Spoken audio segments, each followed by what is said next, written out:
Hello दोस्तों, कल government ने 59 चाइनीज ऐप्स को बैन कर दिया सिक्योरिटी और प्राइवेसी कंसर्न्स के कारण, जिसमें से टिकटॉक भी शामिल है।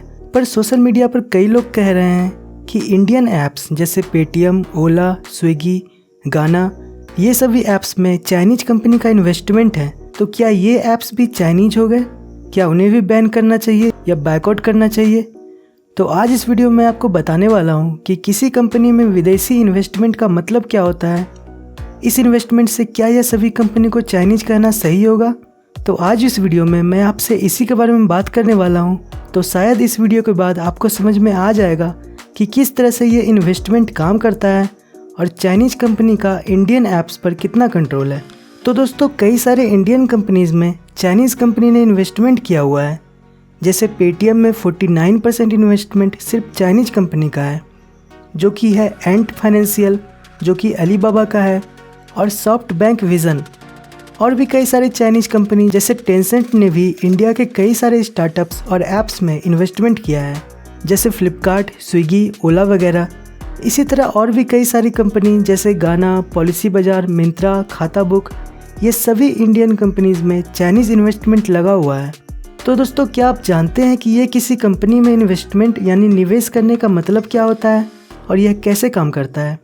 तो दोस्तों, कोई भी स्टार्टअप या कंपनी को फंडिंग की ज़रूरत होती है ताकि उन पैसों से अपने कंपनीज़ को वो एक्सपेंड कर सके, बढ़ा सके। तो फिर कई बड़ी कंपनी, चाहे अपने देश की हो या दूसरे देश की, तो वह उस स्टार्टअप या कंपनी की आइडिया को देखती है कि यह कंपनी का आइडिया कितना अच्छा है, ये कंपनी कितना आगे बढ़ सकता है, पोटेंशियल कितना है। तो उस हिसाब से वह बड़ी कंपनी उस कंपनी में इन्वेस्टमेंट यानी फंडिंग करती है। यह दो तरह से हो सकता है। एक तो लोन की तरह हो सकता है कि बाद में पैसे वापस ले लेगा, या फिर दूसरा होता है कि शेयर का परसेंटेज ले लिया जाता है। जैसे आपने कुछ दिनों पहले जियो में देखा होगा कि फेसबुक से लेकर कई सारी कंपनी ने जियो में इन्वेस्टमेंट किया है। तो जियो का शेयर अभी पब्लिक नहीं है, फिर भी इन कंपनी ने अभी से इन्वेस्टमेंट करके अपना शेयर सिक्योर कर लिया। जैसे फेसबुक ने 44,000 करोड़ रुपए देकर जियो में अपना 10% शेयर एक्वायर कर लिया। तो इस तरह से जियो के पास पैसे आ गए और फेसबुक के पास 10% शेयर्स। तो आप पूछेंगे कि इससे फेसबुक को क्या फ़ायदा हुआ?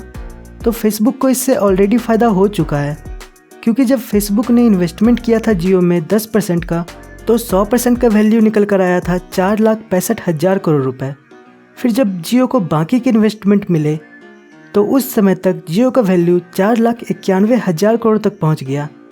यानी कि फेसबुक को ऑलरेडी 5% का प्रॉफिट हो चुका है।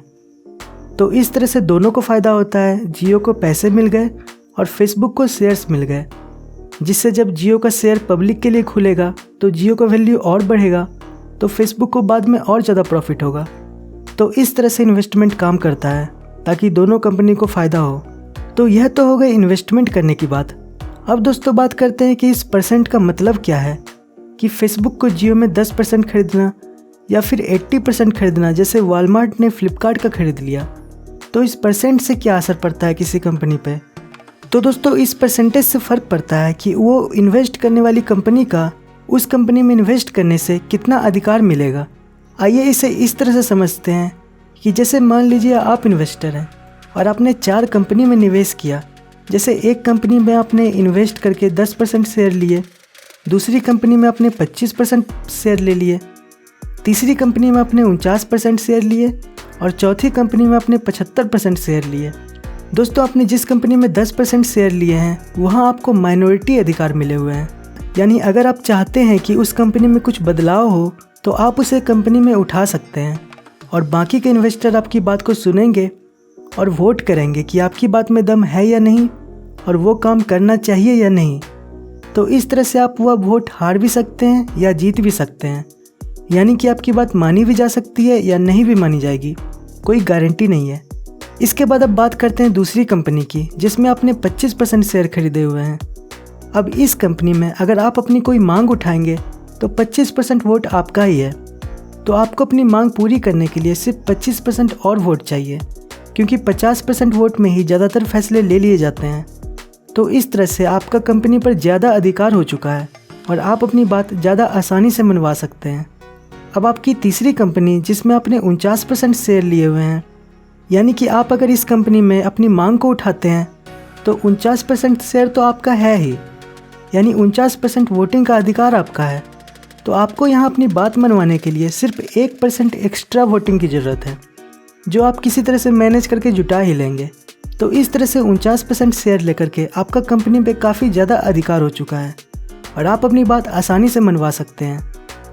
और आपकी चौथी कंपनी जिसमें आपने 75% शेयर लिया हुआ है, वहाँ तो आपका बिल्कुल मालिकाना हक है, आपको मेजॉरिटी शेयर मिले हुए हैं क्योंकि 50% से ज़्यादा वोट आपका ही है। जो आप चाहें वो कर सकते हैं, आपको किसी और के वोट की ज़रूरत ही नहीं है। और कोई भी बड़े फैसले जिसमें 75% वोटिंग की ज़रूरत होती है वो भी आप अकेले ले सकते हैं। तो इस तरह से आपका उस कंपनी पर एकाधिकार हो गया और वो कंपनी का मालिक चाहे कोई भी हो, लेकिन आप भी एक तरह से मालिक हैं उस कंपनी के। अब आपकी मर्जी कि आप उस कंपनी के मालिक को अपनी मर्जी से काम करने दें या ना दें, उस कंपनी का नाम बदल दें, आप जो चाहें वो कर सकते हैं। तो दोस्तों ये है परसेंटेज शेयर इन्वेस्टमेंट। तो अगर हम अब वापस इंडियन कंपनी की बात करें तो मैंने बताया कि जियो में फेसबुक ने 10% खरीदा हुआ है शेयर। तो यहाँ ये मतलब हुआ कि फेसबुक अगर कोई डिसीजन लेना चाहेगा जियो के लिए तो उसका 10% वोटिंग ही काउंट होगा और उसे अपनी बात मनवाने के लिए 40% वोट और चाहिए। तो ये उतना डेंजरस नहीं है जियो के लिए, क्योंकि लगभग 40 to 45% शेयर अंबानी परिवार ही रखेगा। पर अगर अब मैं पेटीएम के बारे में बात करूं तो जैसे मैंने बताया कि अलीबाबा और सॉफ्ट बैंक दोनों चाइनीज़ हैं और दोनों ने मिल करके पेटीएम में 49% इन्वेस्टमेंट किया है। और ये दोनों कंपनी मिलकर अगर पेटीएम कंपनी में कोई फ़ैसला लेना चाहे तो अपनी बात मनवाने के लिए इन्हें सिर्फ 1% वोटिंग का ही जुगाड़ करना होगा और फिर ये पेटीएम में कोई भी बदलाव करने में सक्षम हो जाएगा। हालांकि बड़े फैसलों के लिए वोटिंग की ज़रूरत होती है, पर ज़्यादातर फैसले ये दोनों कंपनी मिलकर पेटीएम में ले सकते हैं। तो दोस्तों पेटीएम में 49% चाइनीज़ इन्वेस्टमेंट बहुत ज़्यादा है और चाइनीज़ कंपनी मिलकर पेटीएम में कोई भी फैसला ले सकती है। तो पेटीएम इंडियन हो के भी ये दोनों चाइनीज़ कंपनी का पेटीएम पर बहुत ज़्यादा इन्फ्लुएंस होगा, जो अच्छी बात नहीं है। तो पेटीएम को चाइना के ये इन्वेस्टमेंट थोड़े कम करने चाहिए और उनसे थोड़ा शेयर वापस ले लेना चाहिए, जिससे ये चाइनीज़ कंपनी कोई गलत फैसला पेटीएम पर ना थोप सके। तो ये पेटीएम की बात हो गई कि ये इंडियन है, पर चाइनीज़ कंपनी चाहे तो इस पर अपना फैसला डाल सकता है। अब हम दोस्तों बात करते हैं फ्लिपकार्ट की। फ्लिपकार्ट में वॉलमार्ट ने 81% शेयर खरीदा हुआ है। 81% यानी कि 75% से भी ज़्यादा, जो कि कंपनी पर अपना एकाधिकार साबित करने के लिए चाहिए। तो इस तरह से वॉलमार्ट का फ्लिपकार्ट पर पूरा का पूरा नियंत्रण है। अब वॉलमार्ट की मर्जी थी कि वह फ्लिपकार्ट को फ्लिपकार्ट ही रहने दे, अगर चाहती तो फ्लिपकार्ट का नाम बदल सकती थी। तो अब फ्लिपकार्ट पूरी तरह से वॉलमार्ट का है। तो हम कह सकते हैं कि फ्लिपकार्ट इंडियन कंपनी होते हुए भी अमेरिकन कंपनी द्वारा कंट्रोल हो रही है, क्योंकि वॉलमार्ट अपनी अर्निंग में फ्लिपकार्ट की अर्निंग भी जोड़कर बताता है। और फ्लिपकार्ट में चाइनीज़ इन्वेस्टमेंट भी है, जैसे टेंसेंट का 5%। तो फ्लिपकार्ट को तो बिल्कुल भी चाइनीज़ नहीं कर सकते, क्योंकि चाइना का 5% शेयर फ्लिपकार्ट को कंट्रोल नहीं कर सकता है। तो इसी तरह से कई सारे चाइनीज़ कंपनी ने इंडिया की कंपनी में इन्वेस्ट किया है, जैसे टेंसेंट ने बायजूस, ड्रीम11, स्विगी, हाइक, ओला, एमएक्स प्लेयर वगैरह में। इसके अलावा अलीबाबा ने स्नैपडील, पेटीएम, जोमेटो वगैरह में इन्वेस्टमेंट किया है। दोस्तों कंपनी को फंडिंग की ज़रूरत होती है और इसका फ़ायदा उठाता है चाइना ज़्यादा से ज़्यादा शेयर खरीद करके। तो इन इंडियन कंपनी को ऐसा करना चाहिए कि चाइनीज़ कंपनी को कम से कम शेयर देनी चाहिए, या फिर गवर्नमेंट को ही एफडीआई रूल को थोड़ा बेहतर करना चाहिए, जिससे चाइनीज़ कंपनी इंडिया में 50% के शेयर के आसपास भी ना पहुंच सके। क्योंकि आजकल कई सारे कंपनी के शेयर डाउन चल रहे हैं और चाइनीज़ कंपनी हर देशों में हर कंपनी के शेयर को खरीदने में लगा हुआ है। जैसे कुछ दिनों पहले चाइना ने HDFC बैंक के शेयर खरीदे थे, तो चाइना को इसमें रोकना बहुत ज़रूरी है। तो इस तरह से चाइना इन इंडियन कंपनी में इन्वेस्ट करता है। हालांकि मेरे ख्याल से इन सभी इंडियन ऐप्स को बायकॉट करने की ज़रूरत नहीं है, क्योंकि फंडिंग के लिए ये ऐसा करते हैं ताकि उन्हें ज़्यादा पैसे हो, जिससे यह दूसरी कंपनी से कम्पीट कर सके। और अगर कोई कंपनी अगर चाइना को अपना डाटा शेयर करती है तो फिर वो डेंजरस है। इसके अलावा दोस्तों PUBG और कॉल ऑफ ड्यूटी के बारे में भी बात हो रही है कि वह चाइनीज़ है या नहीं। तो दोस्तों वैसे तो PUBG कोरियन कंपनी है, ब्लू होल करके कंपनी है, और कंप्यूटर का PUBG ब्लू होल ने खुद ही बनाया। पर क्योंकि PUBG चाइना में बैन था, तो चाइना की टेंसेंट कंपनी ने PUBG में स्कोप देखा और PUBG में 11% शेयर खरीद लिए। और फिर PUBG का मोबाइल गेम खुद ही टेंसेंट ने बनाया और चाइना में ये गेम ऑफ पीस के नाम से रिलीज हुआ और बाकी देशों में पबजी के नाम से रिलीज हुआ। कॉल ऑफ ड्यूटी की भी यही कहानी है। एक्टिविजन चाइनीज कंपनी नहीं है, पर टेंसेंट ने call of duty mobile game develop किया और सभी देशों में रिलीज किया। तो इस तरह से पबजी और कॉल ऑफ ड्यूटी तो चाइनीज कंपनी की नहीं है, पर चाइनीज कंपनी इनका गेम बनाकर काफ़ी पैसे कमा रही है।